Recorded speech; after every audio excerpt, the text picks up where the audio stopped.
आशा की जोत में हम अहाँक फेर स्वागत कर रहल छी। मुदा हमर आशा अछि जे अहाँ सब खूब नीकसँ होयब, अहाँक धियापुता सब सेहो नीकसँ हेताह।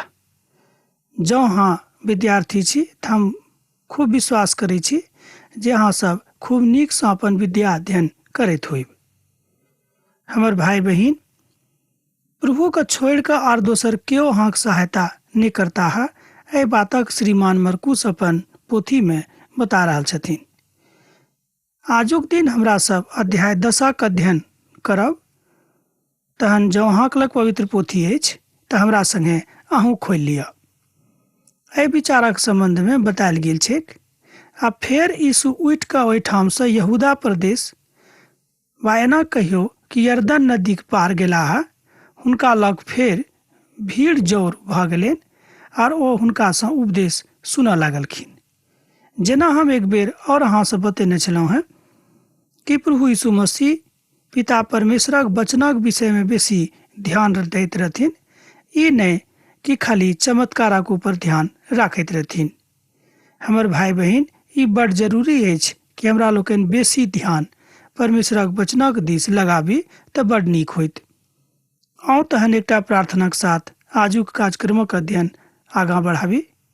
हे प्रभु परमेश्वर, कृपालु दयालु परमेश्वर, महान परमेश्वर, प्रभु जी, हम अहाँक धन्यवाद दऽ रहल छी प्रभु कि अहाँ सब प्रभु जी हमर भाई बहिनीक ऊपर दया कर रहल छी प्रभु। अहाँक महानता प्रभु जी बड्ड महान अछि। अहाँसँ केओ बढ़ि कऽ नहि छथि प्रभु। अहाँक बिनु उद्धार सेहो नहि अछि प्रभु। एहि बातक ज्ञान हमर श्रोता भाई बहिनीक अहाँ आजुक दिन दऽ दियौन। जँ ओ कोनो तरहक तकलीफ में छथि, गरीबी के कारणे, बीमारी के कारणे वा आर कोनो कारणे प्रभु जी, तऽ हुनक तकलीफक अहाँ दूर कऽ दियौन। एहि छोट प्रार्थना का हम अपन उद्धारकर्ता यीशु क्रिस्त के नामसँ मांगि रहल छी, आमीन। तहन चलू आगाँ बढ़ब। श्रीमान मरकुस जाय भौगोलिक परिदृश्यक वर्णन एहिठाम करैत छथि। ओ दृश्य बड्ड नीक थिक।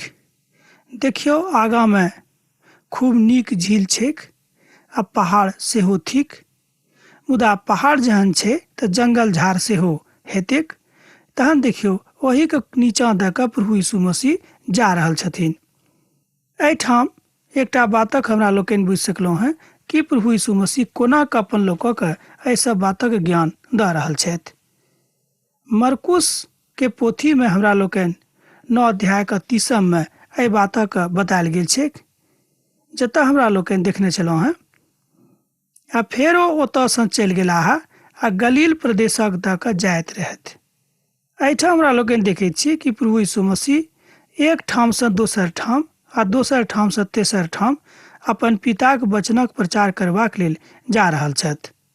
एहि बातक जँ और सोच जकाँ हमरा लोकनि बुझी तऽ एना बुझि सकलहुँ हैं कि प्रभु यीशु मसीह अपन पिताक वचनक लऽ कऽ एक ठामसँ दोसर ठाम आ दोसर ठामसँ तेसर ठाम जाइत रहथि।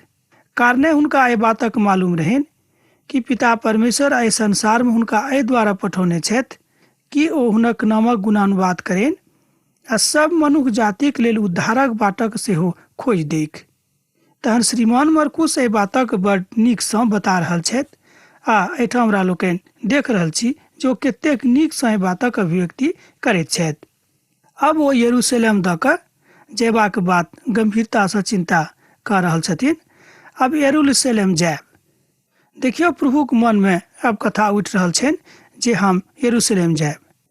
आगूक बाद यरदन नदी के कछार पर एहि बातक लोक हुनका लग लोक सब आबि गेलनि आ हुनकासँ उपदेश पूछलखिन कि ओ अपन उपदेश में अहाँ की सब बताबैत छियै, हमरो कनिक बताउ। एहि तरहक लोक हुनका बेर बेर घेर कऽ पूछैत रहथिन आ ओ सब के छलाह से तऽ अहाँ जानते छी, फरीसी आ सदुकी लोकनि, शास्त्री लोकनि, धर्म वृद्ध लोकनि। पद 2 में एना बतायल गेल छैक। तहन किछु फरीसी यीशुक लग अयलाह आ ओ सब प्रभु यीशुके एना कहियो एहिठाम पूछलखिन कि यौ, अहाँ कोना कऽ की बात बता रहल छी। तहन दोसर पदक हमरा लोकनि पढ़ब। ओना ओहिठाम एना कऽ लिखल गेल छैक। तहन किछु फरीसी यीशुक लग अयलाह आ ओ सब प्रभु यीशुक परीक्षा लेबाक उद्देश्य हुनका से पूछलनि जे कि ई उचित होइत जे पाती अपन पत्नी के तलाक देख। देखियो एहिठाम ओ सब एकटा विचित्र क्वेश्चन हुनका से पूछलखिन, प्रश्न पूछलखिन कि पति पत्नी के तलाक दऽ सकैछ।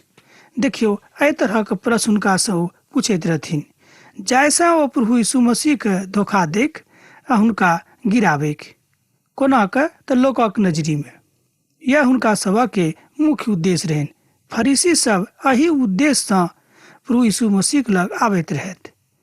अब एहिठाम एकटा बात बड़ ध्यान देबऽ वाला अछि, वा एना कहियो कि ध्यान देबऽ जोग अछि। ओ प्रश्न थिक कि प्रभु यीशु मसीह कोना कऽ हुनका सभक एहि सबटा बातक विषय में बता रहल छथि। जँ अहाँ उत्तर पायब तहन अहाँ खूब नीकसँ एहि बातक सीख सकलहुँ हैं। एहिठाम लिखल गेल छै ओ सब प्रभु यीशु में गलती खोजे के फेरा में रहलखिन जाहिसँ हुनका पकड़बाक आ हुनक हत्या करवा देख। तैं एहि तरहक विचित्र विचित्र प्रश्न हुनका से ओ सब पूछैत रहथिन। जे प्रश्न एकटा पारिवारिक प्रश्न होइत अछि, एहि बातक हुनका से पूछि कऽ लोकक नजरी में प्रभु यीशु मसीह के गिराबैके इच्छा ओ सब राखैत रहथिन। हमर भाई बहिन, अहाँ सुनि रहल छी ने? हम विश्वास करै छी जे अहाँ सुनि कऽ खूब सीख रहल छी। तहन देखियौ प्रभु यीशु मसीह बड्ड नीकसँ हुनका सभक उत्तर दैत छथि। ओ कहलखिन कि अहाँ सब पवित्र शास्त्र पढ़लहुँ कि नहि? पवित्र शास्त्र में एहि विषय में की लिखल गेल छै तकर अहाँ अनुसरण करू। फरीसी सब बहुत दिने सँ एहि फेरा में रहत, वा एना कहियो कि एहि फेराक में लागल रहत जे प्रभु के कतेक महान काज करता है और हम हुनका बदनाम करैत रहबनि। एही तरहक लोग आजुओ के दिन भऽ सकैछ जे कलिसिया में अछि।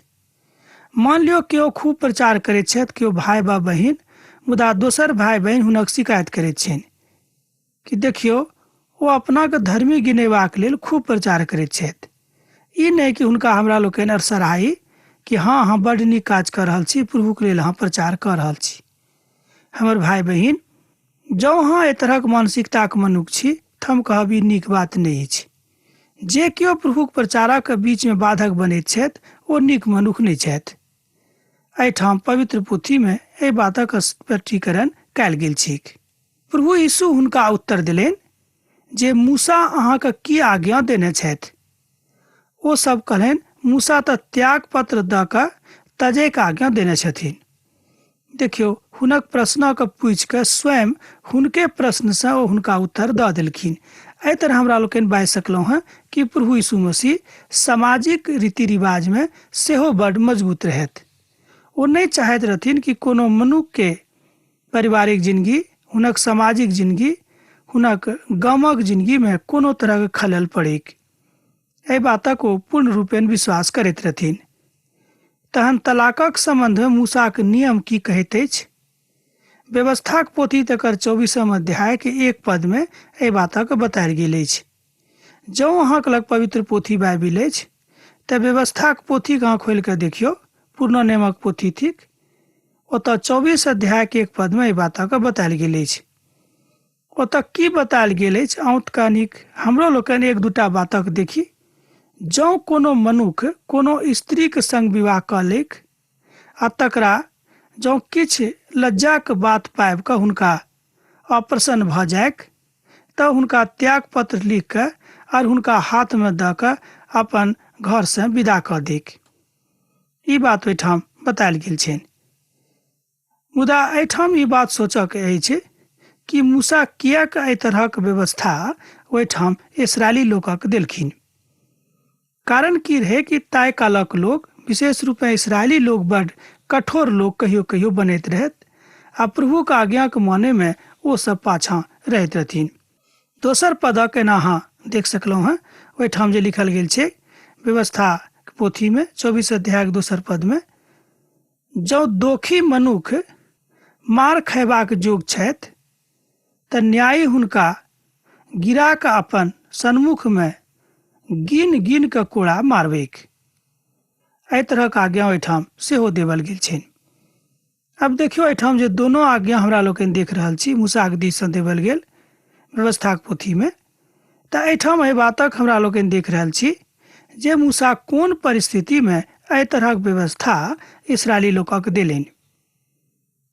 एहि बातक बताबे के कोशिश कर रहल छथि प्रभु यीशु मसीह अपन लोक के, बायना कहियो फरीसी आ सदुकी के बताबे के कोशिश में छथि।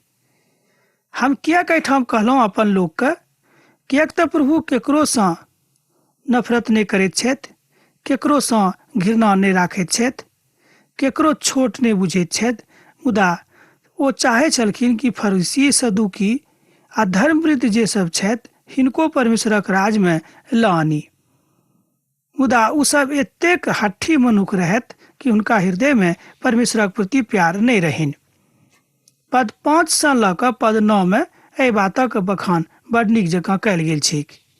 हमर भाई बहिन, नवा नियमक पोथी में जे मरकुस रचल सुसमाचार अछि जकर अध्ययन हमरा लोकनि कऽ रहल छी, श्रीमान मरकुस एहि बातक खूब स्पष्ट जकाँ बताबैत छथि। एहिठाम एकटा बातक आर उजागर कऽ रहल छथि कि प्रभु यीशु मसीह के छोड़ि कऽ आ दोसर केओ मनुष्य जाति के उद्धारक दिस नहीं लऽ जा सकै छै। हमर भाई बहिन, की अहाँ बातक बुझि रहल छी? अहाँ तमसायब ने, अहाँ खिसियाब ने, किएक तऽ परमेश्वरक वचन अहाँ सँ प्रेम राखैत अछि।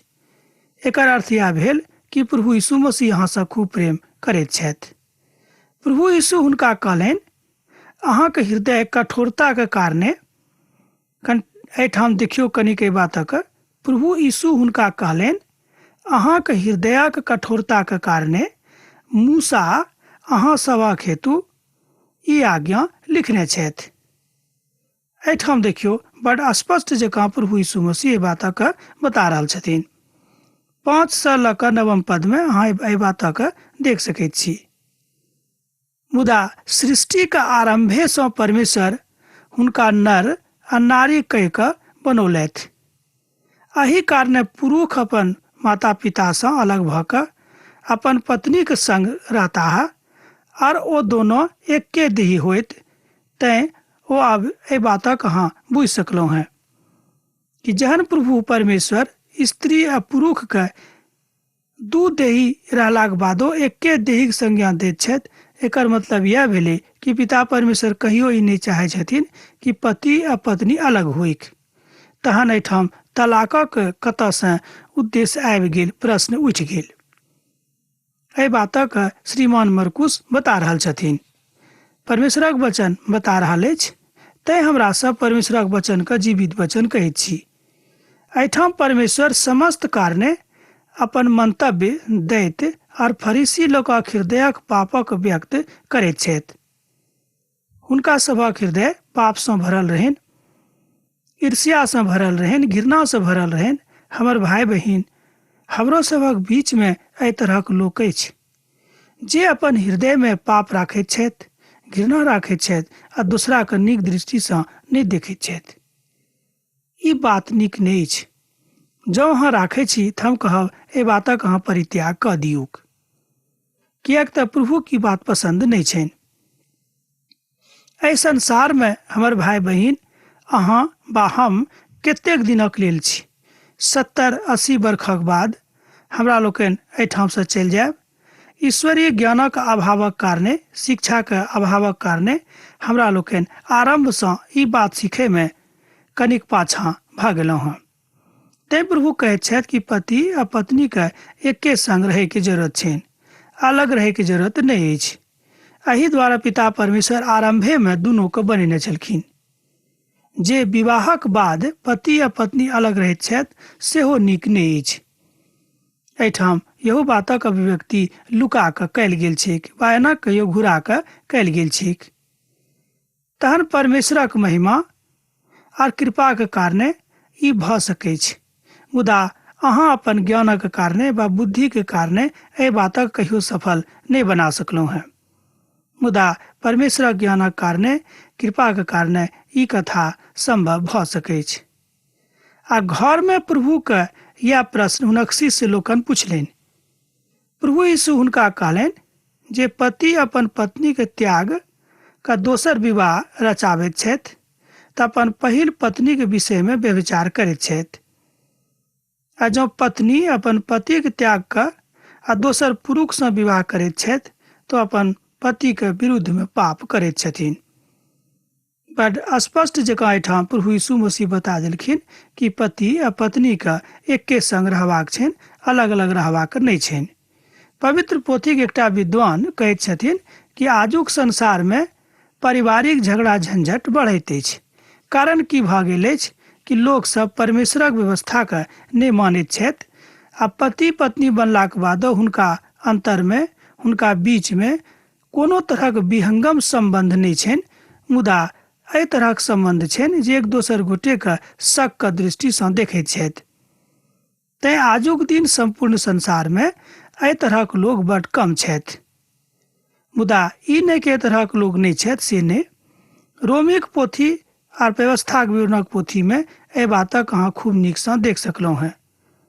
एहि बातक वर्णन 22 अध्यायके 22 पदसँ लऽ कऽ 24 पदमे कयल गेल छैक। तहन अहाँ कहबै यौ कतऽ? तऽ व्यवस्थाक पोथीमे। जँ अहाँके लग पवित्र पोथी बाइबिल अछि तऽ बातक अहाँ ओतऽ खोलि कऽ देख सकलहुँ हैं आ खोलि कऽ पढ़ि सेहो सकलहुँ हैं। एक गोटेक हम कहलियनि जे खाली पढ़यसँ किछु नहि हैत। जँ अहाँ मनन कऽ रहल छी प्रार्थनाक साथ तहने अहाँके फायदा हैत। जँ अहाँ खाली पढ़ि रहल छी ताहिसँ किछु फायदा नहि हैत। किएक तऽ बहुत केओ एहि संसारमे ज्ञान अर्जन करबाक लेल पढ़ैत छथि, मुदा तकर अनुसरण अपना जिन्दगीमे नहि करैत छथिन। तहन एहि तरहके पढ़ाकसँ कोनो फायदा नहि होइत। जँ अहाँ एहि तरहक पढ़ाकू छी तऽ हम कहब अहाँ कोनो फायदा नहि हैत।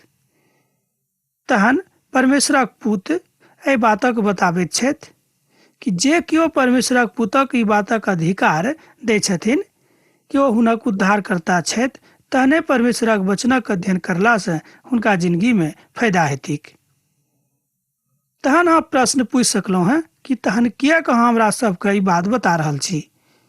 हमर उत्तर ई हैत कि प्रभु कहने छथिन कि अपन लोकक लेल प्रार्थना करू, तैँ हम चाहै छी कि अहूँ उद्धारक बाटक दिस जाउ, किएक तऽ अहाँ हमर भाय आ बहिन आ गाँव आ समाजक लोक थिकहुँ हैं। तैँ ई बात हम अहाँके लेल कह रहल छी। देखियौ, मान लियौ समाजक लोक जो अपना समाजक प्रति खूब जागल नहि छथि, कृतज्ञ नहि छथि, आ मान लियौ कृतज्ञ छथि, तऽ एहि तरहक लोकक जरूरत नहि छैक। एकठाम हमरा लोकनि एकटा विद्वानक मुखसँ सुनलहुँ हैं कि कृतज्ञतासँ बढ़ि कऽ आर दोसर कोनो पाप नहि होइत अछि। ई तऽ कथा भेल विद्वानके, मुदा पवित्र पोथी कहैत अछि कि जँ अहाँ अपन भायके अपना समान प्रेम नहि करैत छी तऽ अहाँ परमेश्वरक दृष्टिमे नीक लोक नहि छी। तैँ हमर भाय बहिन, एहि बातक अहाँ खूब बढ़ि चढ़ि कऽ सीखू तऽ खूब नीक रहत। एकटा युवा आबि कऽ प्रभुसँ पुछलनि कि यौ, हम कोना कऽ उद्धार पायब? अहाँ तऽ उत्तम गुरु छी, हम अनंत जिन्दगीमे कोना कऽ प्रवेश पायब? तहन प्रभु यीशु मसीह हुनका कहलनि कि परमेश्वरक आज्ञाके पालन करू, अहाँ उत्तम जिन्दगीमे प्रवेश पायब, अर्थात अनंत जिन्दगीमे प्रवेश पाबि सकलहुँ हैं। एहिठाम श्रीमान मरकुस बड्ड स्पष्ट रीतिसँ एहि बातक बताबैत छथिन। मरकुस कोनो बातक लुका छिपा कऽ वा एम्हर ओम्हर कऽ कऽ नहि बताबैत छथिन, किएक तऽ सोझा सोझी भाषामे गप करैके इच्छा राखैत रहथि। एकर मतलब ई नहि भेल कि हुनका लग भाषा नहि छलनि वा हुनका लग ज्ञान नहि छलनि, मुदा ओ अपन रोमी भाय बहिनीके एहि बातक बताबै कोशिशमे छथि कि ओ सब परमेश्वरक वचन सुनि कऽ आ प्रभुके मानैक। बहुत केओ एहन छथि जे परमेश्वरक वचन सुनि लै छथिन, मुदा ई कानसँ सुनि कऽ दोसर कानसँ निकालि दै छथिन। एही तरहक लोक रोमी लोक छलाह। तैँ मरकुस एहि बातक कोशिश करैत छथि कि हुनक भाय बहिन एहि बातक सीखैक। जँ अहाँ अपन लोकक प्रति प्रेम नहि राखैत छी, दया नहि राखैत छी, तऽ हम कहब अहूँ नीक लोक नहि थिकहुँ हैं। अपन गामक प्रति जँ अहाँ संवेदना नहि राखैत छी, प्यार नहि राखैत छी, तऽ अहाँ गामक नीक लोक नहि छी। सुनि कऽ कने खराब लागत, मुदा ई बात सत्यक थिक। प्रभु अपन उद्धारक विषयमे पत्रसके समझाबैत छथि। 28 पदसँ लऽ कऽ 31 पद धरि एहि बातक बतायल गेल छैक।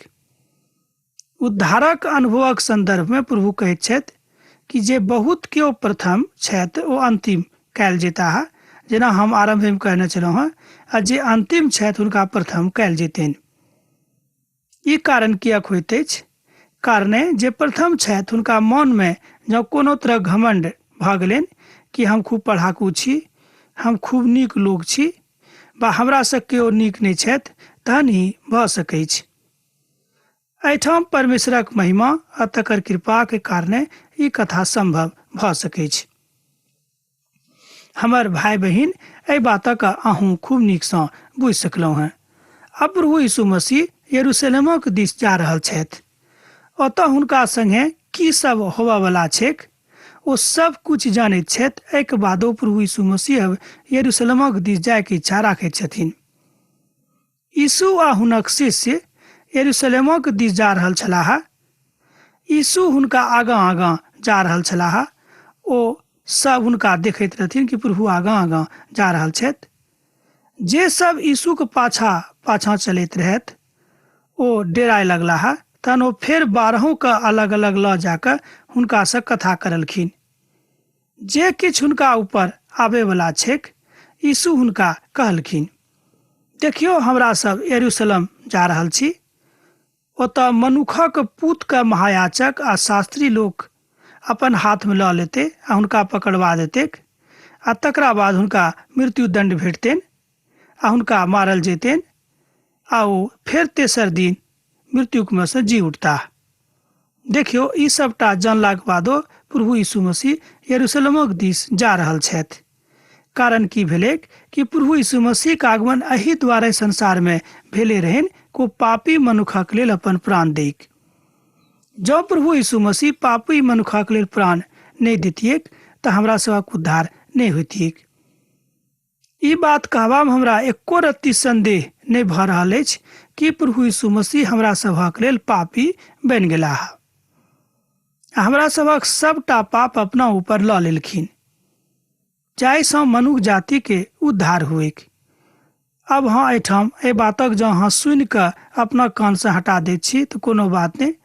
जँ अहाँ एहि बातक सुनि कऽ हृदयंगम कऽ रहल छी तहन अहाँ एहि बातक बुझि सकलहुँ हैं कि प्रभु की कहैत छथि।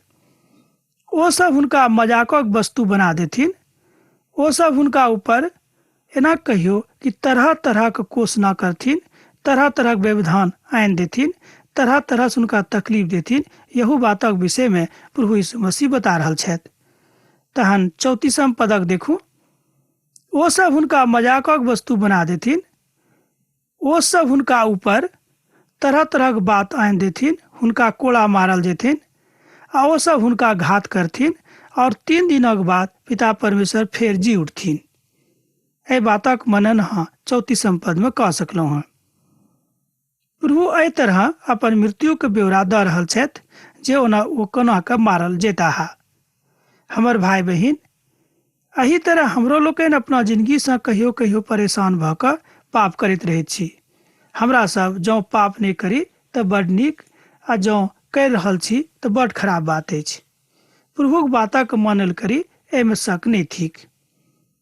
तैं 52 पद के लऽ कऽ जँ एहि दिस अहाँ जायब तऽ अहाँ एहि बातक खूब नीकसँ बुझबैक कि प्रभु कतेक महान छथि। आन्हर बर्तिमय के दृष्टिदान परमेश्वर करैत छथि। एहि बातक अहाँ सेहो एहि पोथी में एहि अध्याय में पढ़ि सकलहुँ हैं। ओ आन्हर मनुष्य छलाह, हुनका प्रभु दृष्टि प्रदान कऽ देलखिन। एहिठाम ओ बैस कऽ एहि बातक बता देलखिन कि जे हम के थिकहुँ हैं। प्रभु आजुक दिन हमरा सभक बता रहल छथि कि हम के छी। तहन अब अहाँ से विदा होय के काल भऽ रहल अछि।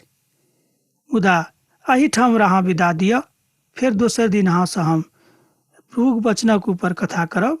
प्रभु यीशु मसीह प्रेम अहाँक जिंदगी में सदिखन बनल रहेक। आमीन।